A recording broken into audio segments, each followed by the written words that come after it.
in the world. We're live!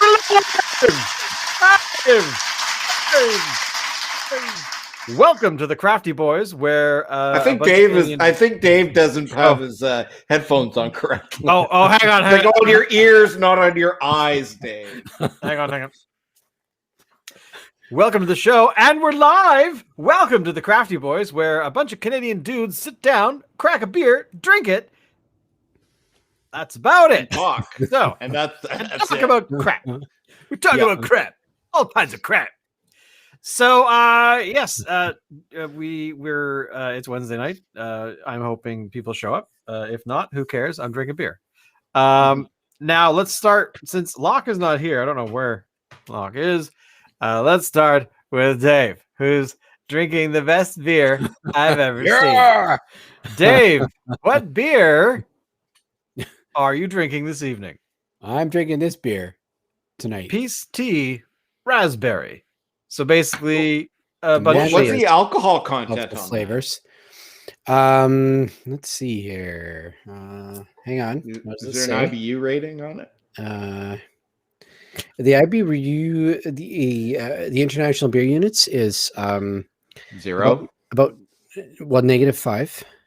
Oh, and the alcohol content is let's see here, about 0.0035. Well, we could pretend it's I just Googled Peace Tea Raspberry IBU, and apparently there's a brewery in Japan that is making a beer called Peace Tea, which is a tea-based beer. So there you go. We could pretend it's that. I would be interested in trying that, actually. Shane, up there. Yeah. What are you drinking? You're down there. I am drinking this. It's called Flower Market. It's a hibiscus sour. It is from Wild. Here we go. Can you see it there? Wild Ambition Brewing, which is a brewery in Kelowna. This is just one of those things that was randomly at the store. Picked it up, thought, give it a try.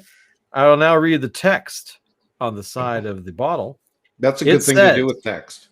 Wild Ambition is exclusively focused on producing delicious mixed fermentation ales.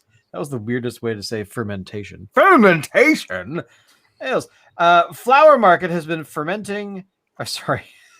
Flower Market, has been fermented and soured with a full mixed culture of Saccharomyces, Brettanomyces, and Lactobacillus. We took our golden sour base to another level by dosing this beer with a super fragrant hibiscus tea for an amazing color and some awesome notes of citrus and cranberry.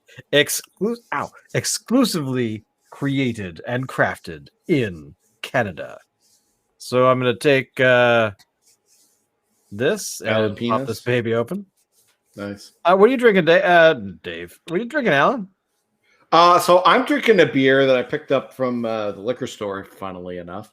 From a brewery that I don't think we've ever done on the show before. Correct me if I'm wrong. But it's from Andina Brewing in Vancouver.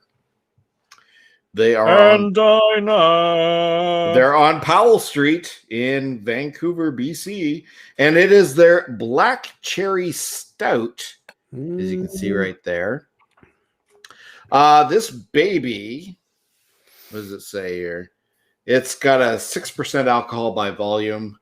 There isn't very much information on the can itself, so I went to their website and looked it up. And according to their website, this is actually called Oscura, this beer, Black Cherry Stout, 6%. The IBU rating is 35, and it says Oscura, which means dark in Spanish, which suits this very dark, bold, and rich oatmeal stout. Brewed with top-of-the-line malts, this beer is incredibly smooth. To really make this a true winter treat, a balanced amount of dark cherries have been added. So I'm interested to get into this. So sounds awesome. So The smell, there's a color of the hibiscus sour. Oh, nice. From Wild Ambition Brewing in Kelowna, British Columbia. So tell us what you think. Give us the poop, the nothing but the poop. I'm going to give you the poop on exactly what this beer means to me and to the world at large. So here we go. It smells damn good. I'm going to get in there because I can't even think of what the flavor notes of hibiscus is because I think I've only had a couple of hibiscus flavored beers. But here we go. I don't often trounce through the garden and grab a hibiscus flower and just start mowing down on it. You know what I'm saying? Oh my. Woo! Oh, that's making my nose water. So that's really good. Like that I mean, why it's in is that it beer so good? realm of it's in that beer realm of this is pretty much a Radler. And guess what, Dave? I'm not going to share it with you. What's the alcohol content on that then? I don't think it actually has it on the bottle. I'm sure it does. That's not a good sign. I think it has to, doesn't it, by law? Yes, by law it does. 5.1%. Okay. What a All weird 5.1. I would not have guessed. That's like the Spinal Tap beer rating. It's like normally it'd be 5, but this one goes up to 5.1. It's like going to 11. So this beer here, smelling, you get a slight whiff of cherries until you taste it. And then when you taste it, that's where the cherry flavor comes in. Holy crap. I just was hit in the face with a truckload of cherries. Oh, man. This thing is awesome. If you can get it, get it. I think it's a limited run thing. Black Cherry Stout, it's apparently their winter beer. So I imagine it's probably coming out of season pretty soon here. I probably got one of the last few ones, but that's something that I was running into at the liquor store the other day, was noticing that there's still a lot of winter based, winter brews and things. which is So I surprising. didn't get any. But it's surprising because they've been telling us how much more people have been drinking and stuff through the pandemic. Because they're stuck at home, they got nothing else to do. They can't go anywhere, so they may as well just have a beer. So I find that a little bit surprising that there's so many winter beers left. Yeah, But maybe- and I made sure not to get any because I didn't want to. I didn't want to reopen old wounds. That Christmas that never was. So now, yeah. Shane, you had said that you were going to have a different beer this week. Yeah, I did. I drank it. Oh, okay. All right. We won't mention what it is. There might have been a moment on, I don't know, pick a day of the weekend, and yeah, it might have disappeared. And you were just Well, like, I mean, F it, I'm going to drink it anyway.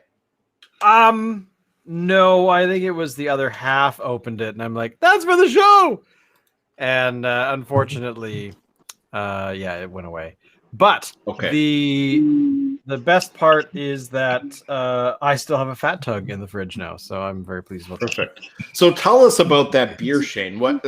Maybe tell us a little bit about it and what you thought of it. Well, the flavor notes of this particular sour are really bordering upon amazing. If you are able to find this beer out there in the wild, I do recommend that you take out a loan on your home and buy a lot of it. Because if you don't, this beer is going to be gone, and you'll regret every moment of not having enjoyed I it. didn't mean that beer, Shane. I meant the one that you were going to do. Oh, that one. Yes. I So don't tell us remember. about it and what you thought of it and everything. Because I was curious. I don't remember enough to. It was good. It was good. So this was the Kevin Smith Smodcast beer from, I think it was from Main Street, wasn't it? Yeah, it was good. I don't know what But else. not It was, great? well, it wasn't amazing. No. Okay. Sorry. Oh, here you go. Sorry, the So Peanut it was- Gallery has requested beer. So it was more basically the name. Essentially the name. I mean, I suspect it was something rebranded, like one of the Main Street brews had been just rebranded for the short term. Yeah, I drank it. It wasn't actually, and to be honest, it wasn't amazing. But it wasn't terrible, but it was nothing that really stands out because apparently I drank it and I'm just like, oh well, it was okay. It was beer. And I'm sure somehow it was Julian's fault. But Julian, welcome to the show. Locke for some reason just hasn't shown up. So Julian's here to take his place like a trooper. Coming in. What are you drinking this evening, Sir Julian? This is Cooper's IPA in the form of brewed by Julian One Planet. Oh, nice.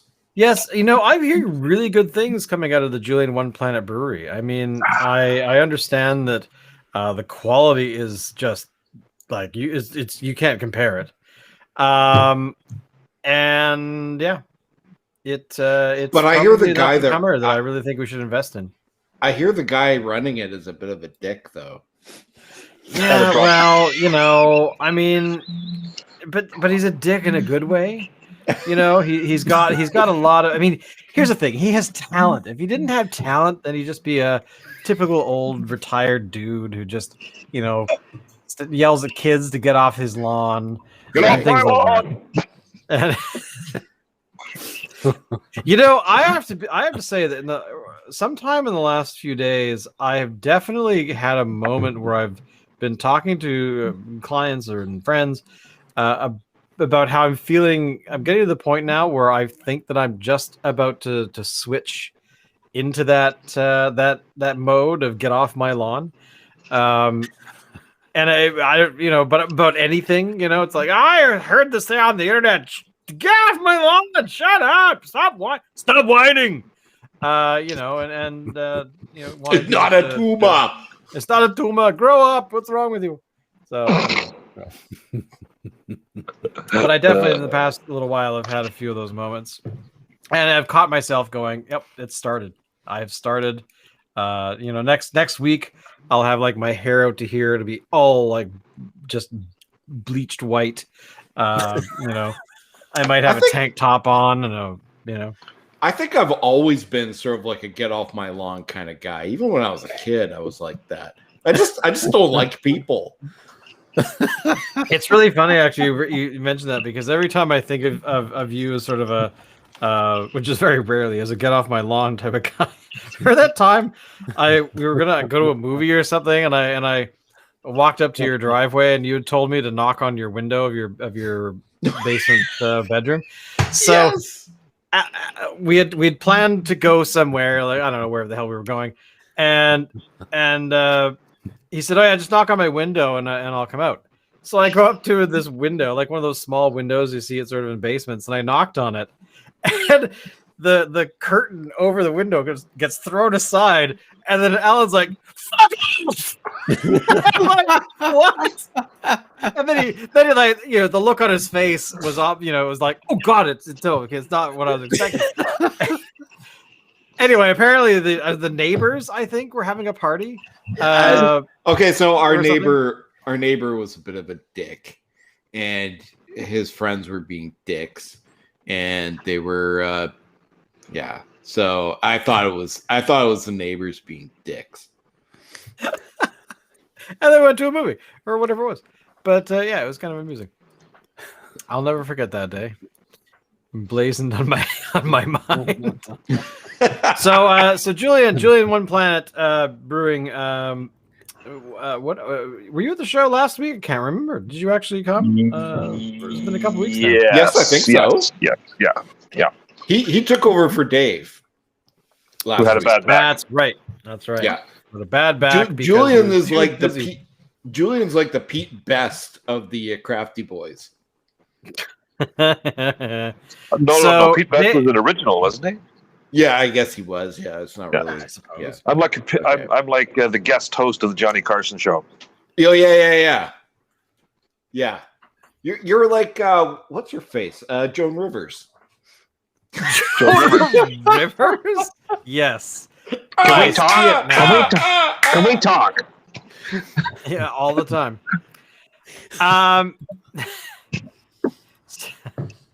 Speaking of Pete Best, I was going through a very short Beatles addiction yesterday. That Julian was actually present for a little bit. But earlier in the day, yesterday, I was going through a Zeppelin thing for some reason. Nice. Have you been, dude? That is the reason. The Zeppelin is the reason. Oh, Zeppelin is the reason. There's Okay, nothing all right. outside of that. It's all encompassed within the Zeppelin. Yeah. Well, hey, Jack Black. I caught a bit of the 2012 was it the Brit Awards? I don't know. They were being inducted into some sort of British Hall of Fame thing, and Jack Black came out on stage and just declared that Led Zeppelin was the greatest band of all time. So, hands down, nothing else, no contests. So they're up there. I don't know about all time. Well, the greatest band of all time is the Beatles.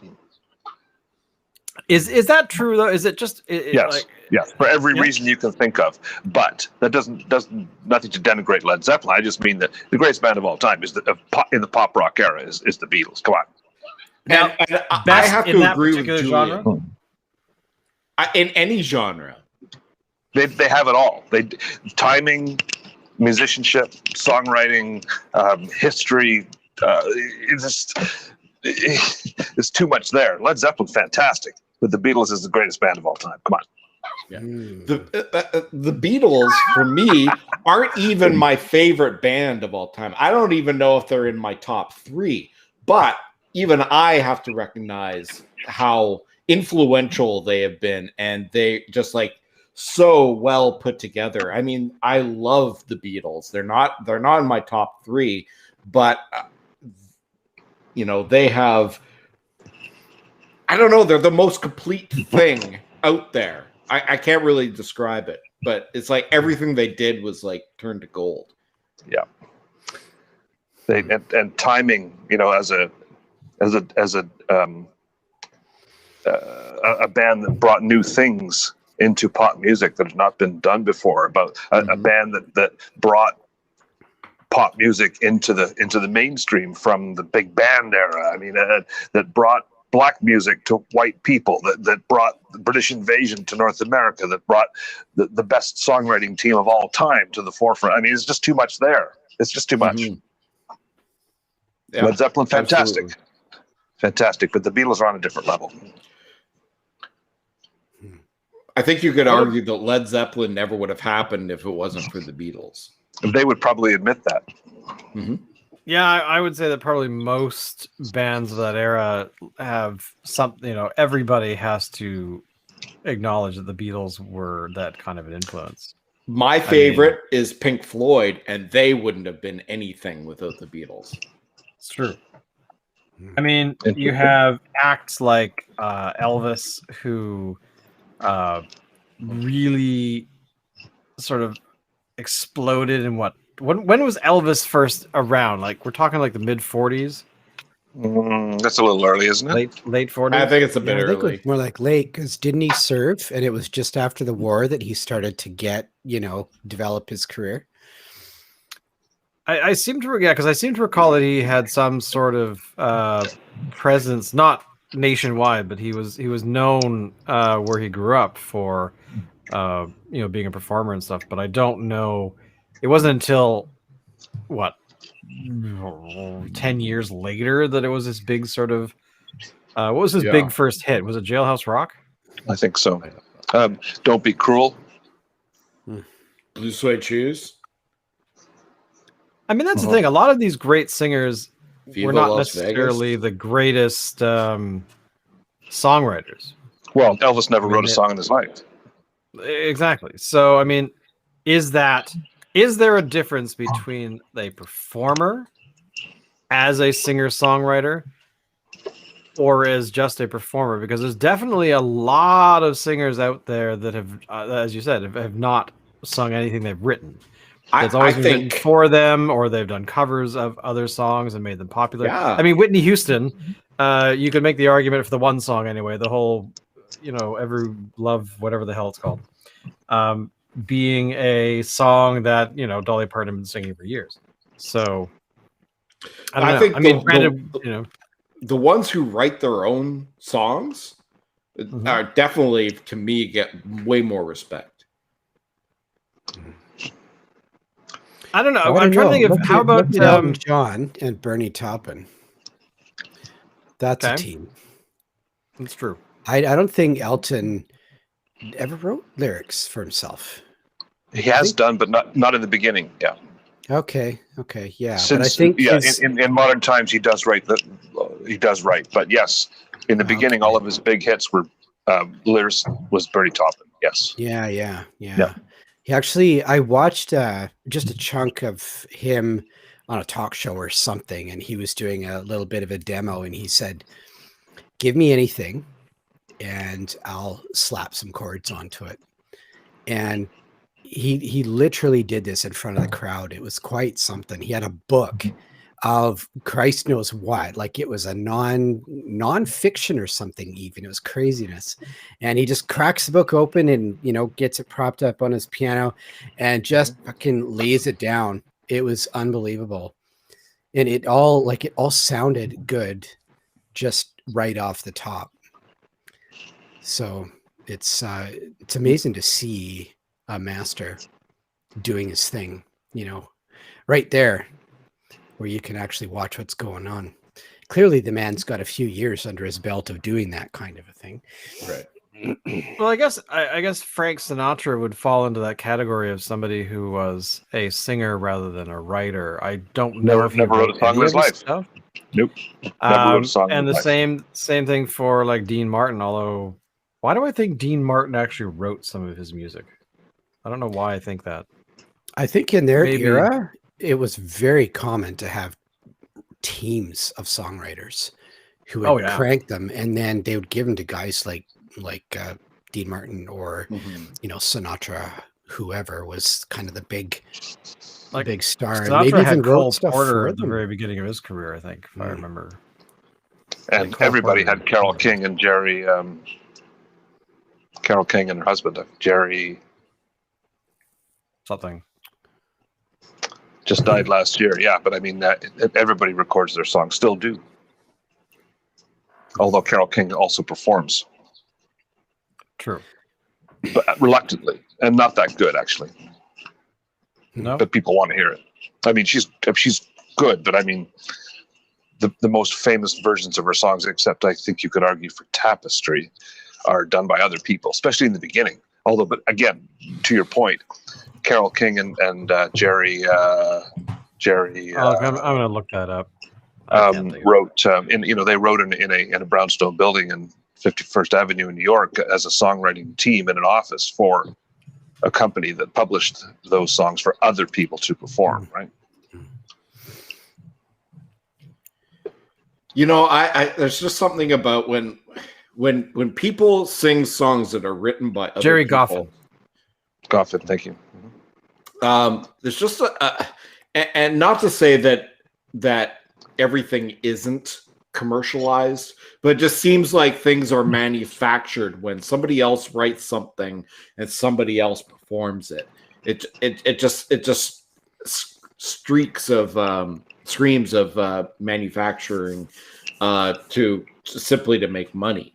Whereas with other where say like Metallica, where they wrote their own lyrics much of the time, there was sort of it was more art. Yes, they were selling out, they were selling records, they were making money hand over fist, but there was an art form about it, right? I mean, you could say that about AC/DC. I can't think of anything they didn't write, but maybe they did. No covers and no ballads. AC/DC. Rocking What hard about longer Ride On? than any other Ri- band since the dawn of time. Ride On You know- was a bit of a ballad, kind of, wasn't Yeah. it? I would think I would make that argument. Yeah, that Ride On definitely is because it's slow, mournful. So it's the blues. Yeah, it's true. And that and Big Balls. Big Balls is also another ballad. I discovered not too long ago that Julian is not a fan of that record.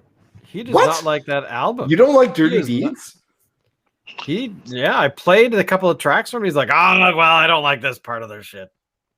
Huh. So is it Especially Is it- Big Balls. I played Big Balls and Julian just turned up his nose. okay? So I have to be honest here. I like Big Balls because I'm kind of immature, and Me too. so I get a good kick out of it. But it is still a pretty kick-ass song. It is. For me, it's just typecasting. But the thing is, it's just not their strongest album, in my view.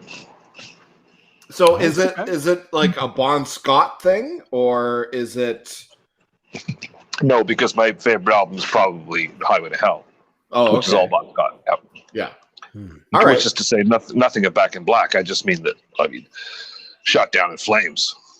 Gotta have it. Beat around the bush. Touch too much. Mhm. Girls Got Rhythm. Mhm. Rock and roll rhythm. Backseat rhythm. Mhm.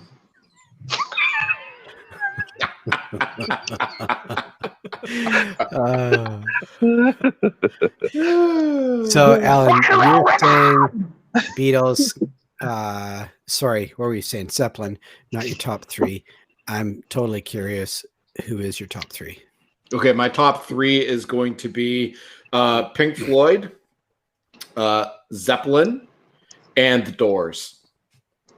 Oh, okay. Shane, what about you? What? Who's my? Who's your top three? Well, oh God, that's really a hard question. I Well, know. I mean, number one for me, for regular listening, definitely is AC/DC. Okay. I think after that,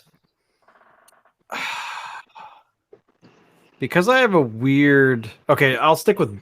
You asked. Can you ask the question again? Did you say the word bands or just music in general? No, I just said top three, so you can be as weird as you want. I would say that I would have to throw in, what's his name? Rory Calhoun? I must look this up. Pet Shop Boys. Oh, respect. Go West. I'm blanking on his name. Giorgio Moroder. I want to say Moroder. Sergio Moroder. Yes, exactly. Mainly because he writes orchestral music that I grew up with, films of the 80s. But he is like Hans Zimmer, where he takes orchestras, but then he's like, no, we just don't want, the London Symphony Orchestra. We want this particular musician to come in here with their electric cello. We want to have these guitar players doing, and he combines that music together. And back in the day, a lot of the stuff that Giorgio was writing was definitely 80s influence. Like it was orchestral stuff, but then he threw in kind of a Harold Falt. What's his name? Harold Faltermeyer, the guy that wrote Harold Act Left. Faltermeyer. Yeah. Yeah, that one. And kind of had some of that synth sort of added into it.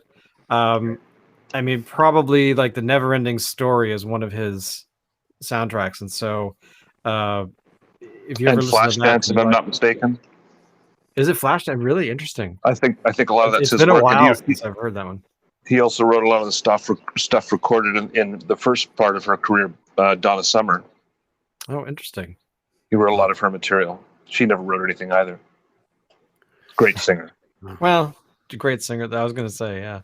Yeah, But right. that kind of stuff is what I sort of gravitate towards. So would I say that, would he be in my top 3 though? No, great Probably speech, not. Shane, but I'm sorry, he's punched it out of your top 3. What are your top 3? Come on. So, but my top 3 would be AC/DC, Pink Floyd, and Led Zeppelin. Would be those 3. All right. But the thing is that I tend to listen to a lot more orchestral stuff during, at least during the day, maybe at night, maybe, I don't know. Is there? Can I have like 2 top 3s? No, you're not allowed. The daytime and nighttime music. Well, I get it, because doing the work you do, I'm guessing you like that orchestral, because wordless, you can just have it running and enjoy it, but it doesn't grab your attention when you're trying to focus. Exactly. And I mean, I have to be very choosy as well, because if it's like a film, like if I play a Star Trek thing with Jerry Goldsmith, then suddenly I'm like thinking about, oh, what, this is the scene with Klingons, like, you know, eating babies or whatever. Yeah, pretty much. So I have to be choosy during the day of what I'm trying to focus on. But. Right. Okay. But yeah, I mean, yeah. But I guess to stick to the top 3 question, those would be my top 3. Sure. Okay. Who's next? Julian. I'm super curious about Julian, because I know his, in another life, used to be a piano tuner, right? Don't know if you still do it. He still does it. Yeah, I respond to, I still do demand service work, but I used to have a shop where I did in-shop restorations, repairs, and moving and that kind of thing. Now the only thing I do is to respond to demand service calls. Go tune somebody piano. Yeah, I'll go do it. Go fix something. But I don't have a shop anymore. I don't do any full restorations anymore.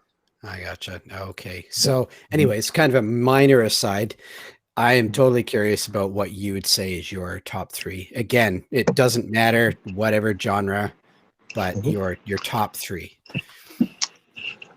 In no particular order, because it's a narrow road as it is, right? Steely Dan. Oh, yeah. Steely Dan, really? Okay. Mm-hmm. AC/DC. Mm-hmm. And the Beatles.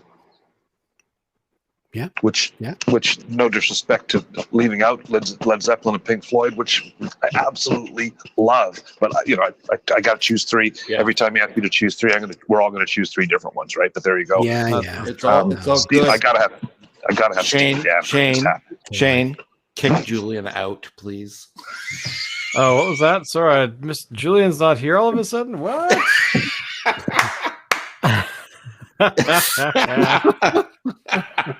There he is. He's not here anymore. You can't see him. All right, Dave. What's your top 3? Oh man, I was hoping I was going to wiggle out of that one. No, you're not wiggling out. You started this, sir. True. That's true. It's just I can't even frickin' choose. There's too many. And I keep discovering new stuff. Okay. I guess I'll kind of, you guys are kind of going classic. I'll go kind of classic myself, so that we're in the era. So, okay, Jimi Hendrix. You can't, there's no way you can talk about rock and roll history without throwing that guy in. I mean, he was true. But what about narrow genre, small body of work, died too young. I mean, does longevity count? Absolutely. Well, it does and it doesn't. It like we can argue quantity versus quality, right? And yes, longevity, absolutely. I mean, who wouldn't have loved to see what Jimmy would have done if he'd been able to carry on his career? Because as we all know, he was starting to slide jazz-wise at the end of his career, right? And so starting to really stretch himself in another direction. So that would have been really interesting to see where he went with it. But can we go there? Fair enough. What have we got? We got what was his last album? I can't remember now. And to be fair, I barely ever listened to the thing, but that one was post Experience. And it was with some buddies that he'd met up with at some point on, in his travels. And they were beginning to skid more in the more kind of experimental, well, for Jimmy, a little more experimental, but definitely kind of jazz flavored material that he was starting to get into. But no, I think if anything, Julian, I would argue because of the short span of time, the impact we could say is that much more impressive, because in the short time he had to produce the material he did, he was like a fucking nuclear explosion in the rock and roll field, you know, and not just in terms of what the guitar was capable of producing in sound, what somebody could do with a guitar, but he stretched it in terms of effects. Like, he was one of the first guys to really start playing around with effects. No, he didn't create them, but he was the guy that had all these sounds just bouncing around his brain. And he's like, I remember reading somewhere, he said something like, I fight to get these sounds out of my head and onto celluloid, because it was so new and weird that he really had to play with what was available to create the sounds he was looking for. So, and he, I think, was a guy, maybe one of the earliest too, that treated the studio as another instrument. Now, that sounds a little weird if you're not into music, but the idea being that the studio allowed him to do things, to create soundscapes, songs that people hadn't really considered before, because he was willing to do the playing around with his equipment that he had in the studio. So yes, the Floyd took it to another level, but that was like, I would argue, maybe a little more kind of dark side, and that was Of the Moon. Post. Sorry. That was post Hendrix, right? So you could argue that they got influence from Hendrix in that sense, because they did the same thing. Absolutely, they did the same thing on that one. It's part of the genius of Floyd in their own way. But yeah, Hendrix, definitely massive impact. And yeah, I gotta say Zeppelin's one of my top. They just, I don't know. It's funny, Julian. I say the same things about them that you say about Beatles. It just incredible freaking songwriting from those guys, and musicianship is mental on the part of all four of them. Every single one of them had a ton of ability to bring to the material, and so it just, you know, and I think they've probably influenced Christ knows how many players, you know, how many people got into rock and roll because of Zeppelin. And the guys just alone, I mean, Steve Vai, one of the biggest names we know today as an Axeman, I think one of his earliest primary influences was Jimmy, right? So they've had a massive impact in all kinds of ways. So who's your third? Well, I want to say Beatles. You know, there is no wrong answer here. I mean, nobody's gonna. No. I just what else is there? Because I mean, there's tons, right? You know what? Just because I'm going to be a bit of a weirdo, I'm going to throw in Sabbath. Oh, okay. Okay. Yeah, believe it or not, they're actually another, if you think about it, nuclear explosion. They are. Because if you talk to any metal band worth their salt today that's working, they're going to tell you it starts with Sabbath, period, end of story. Right? Yeah. And yes, we've got Deep Purple, another great fucking band. Love those guys Yes, too. and Deep Purple? Not yes. Not yes. I heard you say yes. You mean as the band? Yes. Hey, a good band. I can't say I'm a huge fan. absolutely no question, each of those gentlemen is also a monster player. I mean, And they no were one's called Rolling Stones. Where are the Rolling Stones in this discussion? it's I know. And I do like me some Stones, but it's interesting. You're right. None of us have said the Stones. Just not you know what? satisfying. And Not I think I satisfying. know why that is. I think I know why that Because is. it's not satisfying, right? Well, yeah. I mean, I can't get no satisfaction when I'm listening to them. No, I think it's because they write their songs for radio airplay, and a lot of the bands that we've been listing off have a lot of songs in their catalogs that are not designed for radio airplay. That is true. I mean, I was reading just recently about how I don't remember what album it was, but on 8-track, bands like Led Zeppelin would have a guitar solo, because at the end of an 8-track, it would flip back to playing the first song on the thing. So they'd have a guitar solo at the end of one song. It would bleed into the beginning of the first song. So I'm sure probably there were other bands that did the same thing, but you're right. I mean, I like the Stones, but I wouldn't really go out of my way to go and see them live, I guess. I don't know, maybe I would. Maybe put it because this they're way, so prolific. If AC/DC was playing on the same night as the Stones and I had to choose one or the other, I would go and see AC/DC. But Same.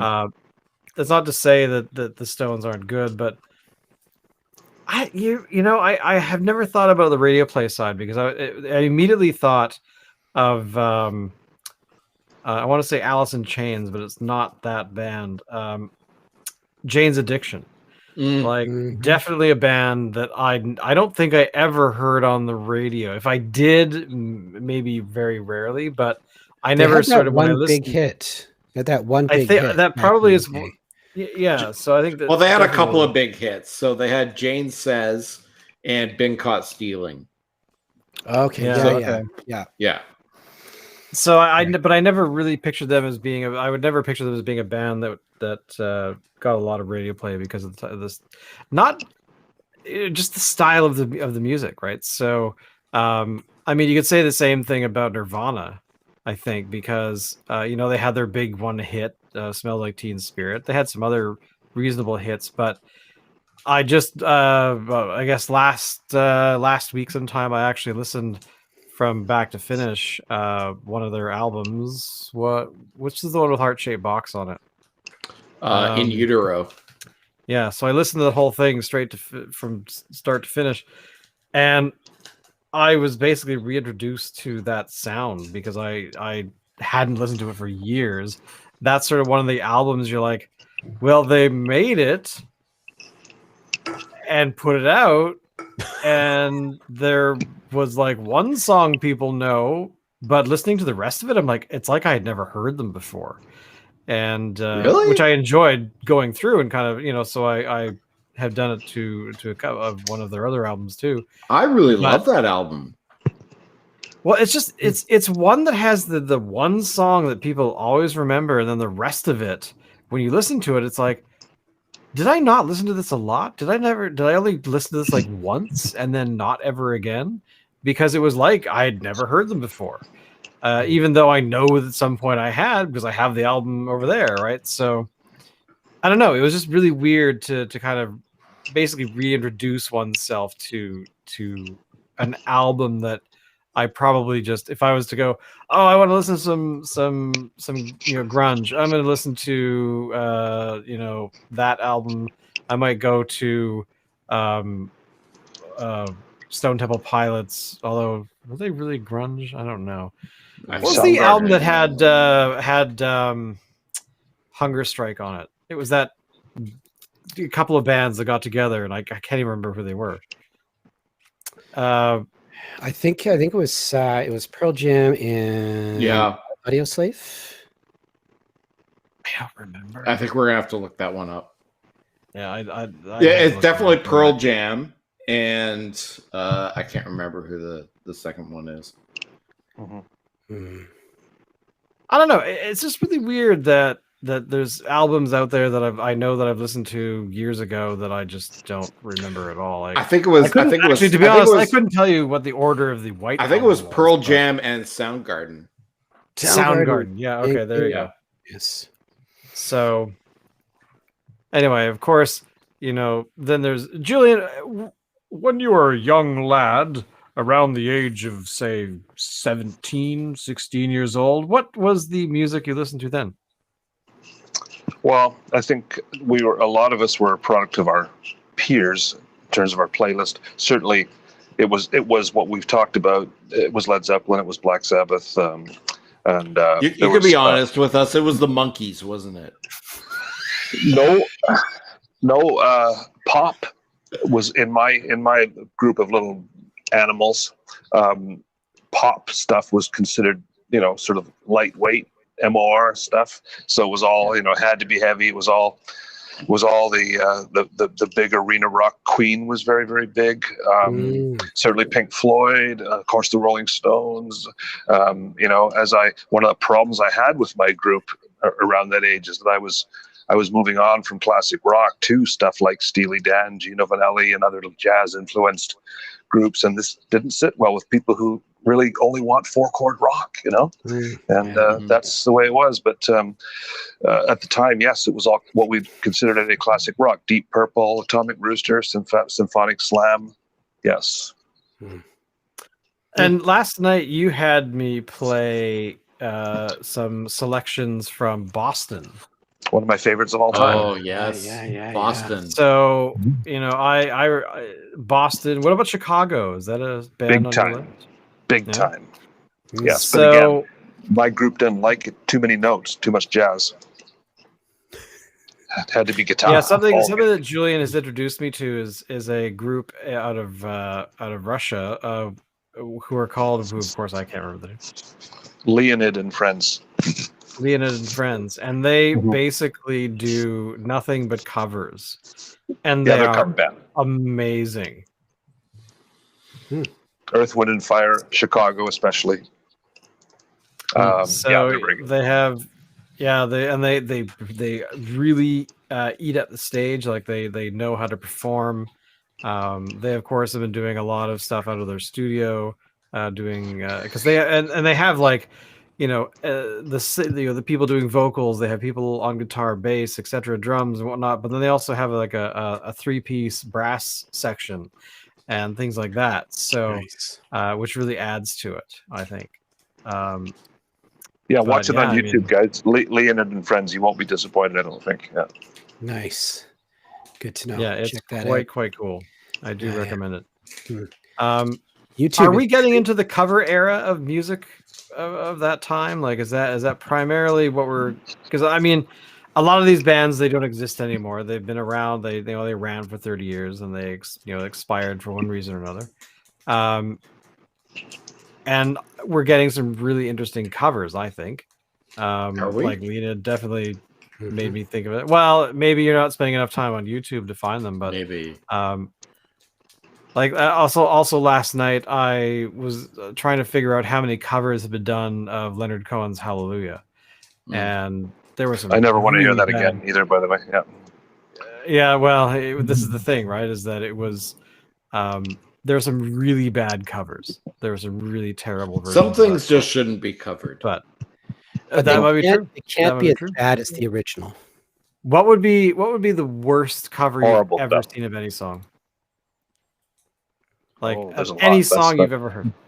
There's a lot. Oh. Try not to remember that stuff. So years ago, I was part of a comedy group, and what we did is we were trying to do sort of like a live version of Saturday Night Live here in Victoria, and we actually had a band come out and play for us one night. We always had like a musical guest, like they have on Saturday Night Live, and this band did a cover of Pink Floyd's Money. And it was absolutely atrocious. Like I was embarrassed backstage while I'm sort of like taking a break for my performing and everything. They're saying I was personally offended as a Pink Floyd fan. Money! Whew. It's a hit. I forgot the words. Yeah. Well, no, I mean they played it nice and everything, but it just, man, I was like, they have absolutely no right to be playing this. They didn't do it justice, is what I'm saying. It's like that the voiceover backtrack flub on Saturday Night Live with Ashley Simpson a number of years back. Oh yeah. And it was she messed up the lyrics or forgot the lyrics or the record skipped or whatever the hell happened. But They played the wrong track. Oh, was that what it was? Okay. Yes. But because the thing that I remember about that particular situation was when Family Guy did it, made a parody of it, and she gets up on stage and goes, "Do you want to hear my song? Okay." And then suddenly it's like Blue River, like. But anyway, yeah. Too funny.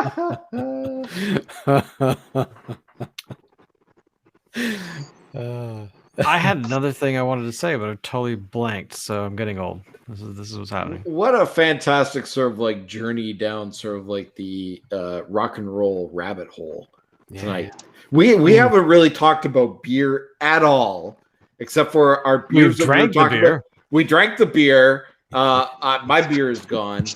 Fantastic, by the way. But we've been talking about rock music ever since, and it's been awesome. I've enjoyed myself so much.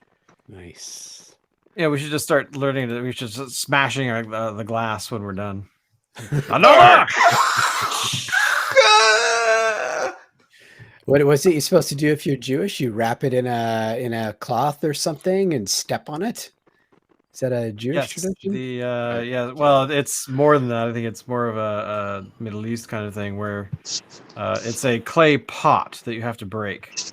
At least in some of the weddings I've been to, it's a clay pot and they have to smash it. And whoever smashes it is apparently the leader of the household. So, okay. Oh, okay. So there you go. So basically, if like the 5-year-old is the one that smashes it, then the 5-year-old, of course, it could totally just take over like right away. Like, yeah, oh, you're screwed otherwise. But I can't imagine these clay pots are too difficult to smash. I mean, well, they're small, like they're designed to be somewhat resistant. So, it's not unless you're a really big person and you just break it easily. So, right. On that note, boys and girls, we've been streaming for just about an hour, and I'm tired. The fans are getting bored. The fans are revolting. I wanted to say a shout out to M. Welch for saying hello tonight. Hi, M. Welch. Encourage anyone who watches to say hello because I prefer to know what kind of beer they're drinking too. But we'll of course be back again next week with another beer, another night of debauchery and talking about rock music. There you go, gentlemen. Thank you guys for coming. And to brew your Piper, own. always the Piper. Brew your own. And as always, Alan, take us out.